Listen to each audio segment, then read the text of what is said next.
Price Lord.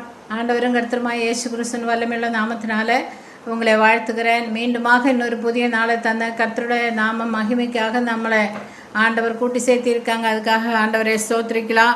இன்றைக்கி நாம் தியானிக்க போகிற காரியங்களை கிறிஸ்துவுக்குள்ளே நாம் யார் அப்படிங்கிறத நம்ம தியானிக்க போகிறோம். நாம் முன்குறிக்கப்பட்டவங்கள்,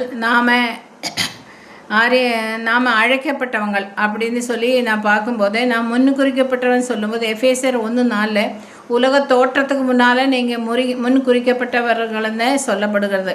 அது இல்லாமல் யோவான் 15:16 நீங்கள் என்னை தெரிந்து கொள்ளவில்லை, நான் உங்களை தெரிந்து கொண்டேன், நீங்கள் என் நாமத்தினாலே பிதாவே கேட்டுக்கொள்கிறது எதுவோ அதை கொடுக்கத்தக்கதாக நீங்கள் போய் கனி கொடுக்கும்படிக்க, உங்கள் கனி நிலத்திற்கும்படிக்க நான் உங்களை ஏற்படுத்தினேன். நாம் தெரிஞ்சு கொள்ளப்பட்டவங்க, நாம் முன்குறிக்கப்பட்டவங்க, நாம் தெரிஞ்சு கொள்ளப்பட்ட, அது இல்லாமல் நாம் அவருடைய பிள்ளைகளை. யோவான் 1:12 அவருடைய நாமத்தின் மேல் விசுவாசம் உள்ளவராய் அவரை ஏற்றுக்கொண்டவர் எத்தனை பேர்களோ அத்தனை பேர்களை பிள்ளைகளாகும்படி அதிகாரம் கொடுத்தேன்னு சொல்லி நாம் அவருடைய பிள்ளைகள்.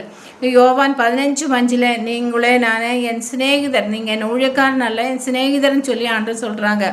அப்புறம் எஃபேசியர் 1:1 உபாகம் 14:2 இது ரெண்டிலும் நீங்கள் என்னுடைய பரிசுத்தவான்கள்னு சொல்லி சொல்லப்படுகிறது. நாம் கிரயத்து கொல்லப்பட்டன்னு சொல்லி 1 கொரிந்தியர் 6:20 சொல்லப்படுகிறது. நீங்கள் கிரயத்து கொல்லப்பட்டீர்கள், அவருடைய பரிசுத்த ரத்தத்தால் நம்மளை கிரயம் கட்டி மீட்டு கொண்டு இருக்கிறாங்க. நாம் அது புது சிருஷ்டின்னு சொல்லி 2 கொரிந்தியர் 5:17 நீங்கள் புது சிருஷ்டியாக இருக்கிறீர்கள், பழையதுகளெல்லாம் ஒழிந்து போச்சு, புதிய சிருஷ்டின்னு சொல்லி சொல்லப்படுகிறது. அடுத்ததாக நாம் சொல்லப்படும் போது நாம் அவருடைய ஆலயம். 1 கொரிந்தியர் 6:19 எல்லாம் நீங்கள் அவர் ஆலயம், அவர் தங்கும் ஆலயம்னு சொல்லி நாம் அவருடைய ஊழியக்காரராக இருக்கிறேன்னு சொல்லி லேவியராகம 25:15 சொல்லப்படுகிறது. நாம் அவருடைய அவயவங்கள்னு சொல்லிட்டு 1 கொரிந்தியர் 6:15 சொல்லப்படுகிறது. அவருடைய அவயவங்கள் எஃபேசியர் 5:30 அதுதான் சொல்லப்படுகிறது. 1 கொரிந்தியர் 6:15 அப்படியாக நீங்கள் அவருடைய ஆலயம்னு அறிகிறீங்களா, அவர் தங்கும் ஆலயமாக நீங்கள் இருக்கிறீங்கன்னு அறியீங்களான்னு கேட்டிருக்காங்க.